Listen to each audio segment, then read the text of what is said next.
So you've actually had a cameo in The Simpsons, but this is technically considered your first foray into animation. Why did you choose Monsters vs. Aliens? You know, I've never chosen a film based on a character. I've always chosen a film based on the story. And the idea that they were making a film that was geared to children, to tell them that it was all right to be different. And not only was it all right to be different, but that thing that might make you awkward or feel awkward about being different, that quality might be your greatest asset. And in the context of our movie, Ginormica, her size enabled her to potentially save the planet.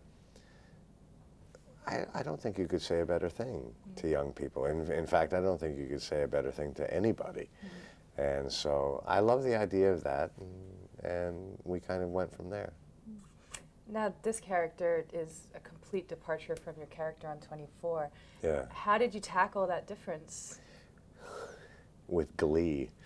You know, I was making 24 when we were doing Monsters vs. Aliens. So for 5 days a week, 16 hours a day or 14 hours a day, we were doing that show. Very serious. And then for 6 hours a day, I got to just kind of have fun and do a voice that sounded like that. Susan, I'm going to put you in your prison cell. And just, I felt like I was 5. And we laughed, and, you know, we had a great time. So you were doing it at the same time as you were filming 24? Yeah, I did it on the weekends, yeah. Did it ever get confusing? No, no. And one of the nice things is, because it really is apples and oranges, and one of the great aspects about doing an animated movie is that you really are not responsible for the physicality of a character. So I just literally, I was responsible for the voice, and I could just go in and have fun. And so it literally, I'm not kidding, did not feel like work. That's great. Did you go in your pajamas? No, I did not, but I heard Reese did. Oh, really? Yeah, she actually, we have a very funny thing. I think to my own detriment, I get kind of self-conscious. And at some point I was getting really fun with the character, and I sit in a chair when I do it, and all of the actors work on their own. And I would flail my hands around, and I would do all this stuff, and then I saw this camera in the corner, and I went, oh my God, they're filming us. And so for the rest of it, I did it with my hands, you know, under my legs.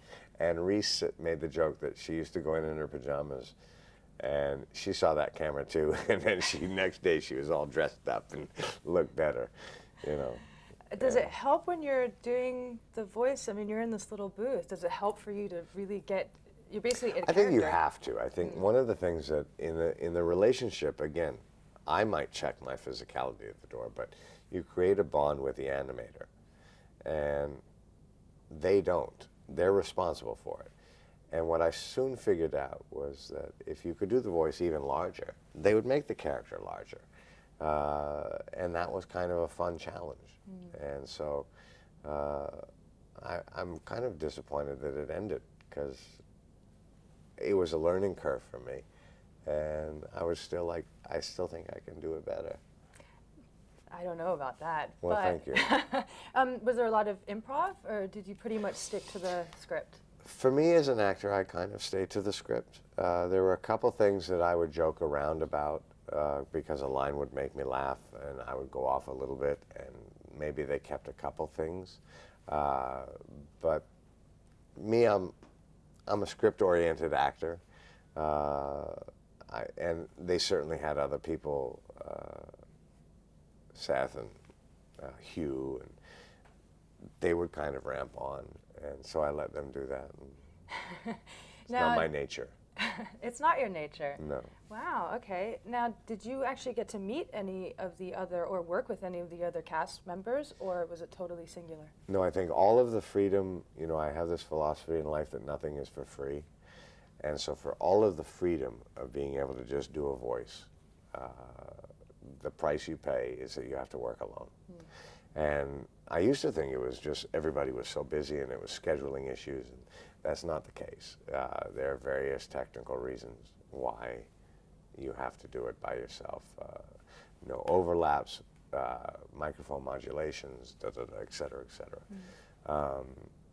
But that was the most difficult part, was kind of getting a sense of what everybody else was doing. They would play it for you on tape. but you have to get a sense of that, and then you would go. So never once did you actually watch somebody else do their taping? No. Wow, okay. No, and neither, and no one else did either. Interesting. Yeah. Now, the directors have mentioned that when you went into the studio and you had this booming Southern accent, they absolutely loved it. Why did you decide to do that type of accent? Is it modeled off of anybody in particular? Well, the voice is modeled off of two characters, but it was really a response to, you know, Reese and I had worked together 10 years ago, or 8 years ago. She yells at me if I say 10. But we had worked together about 8 years ago, and I know she has a Southern drawl, a natural Southern drawl. And I thought it would be funny as a counterbalance to have that. The two voices that I loved was the sergeant in Full Metal Jacket. Oh, yeah. And for the military aspect of the character, and he was unrelenting, and he was kind of a guideline. And then for humor, I love the voice of a cartoon character, Yosemite Sam, in all the Bugs Bunny cartoons. And he used to start off every Bugs Bunny cartoon with a very famous line, which was, "Bring on the fearless free, boy, I hate rabbits." And he talked like that. And the producers laughed, and we kind of melded the two voices together, and the voice kind of went off in that direction. And Yosemite Sam has a Southern accent. He's got a great accent. That's funny that I now actually, when I think about it, I can see You can hear it! I can see it. Damn! Okay, so I'm sorry for doing that. I can't stop. I love it. No, you can keep going. That's great for us. So last question, are we ever going to see you in animation again? I would hope so, yeah. I would hope so. I don't think the monsters are done. And so it'd be nice to see them battle another group of aliens or whatever might come their way. And yeah, no, I had such a fun time doing it that, yeah, I would certainly welcome the opportunity again.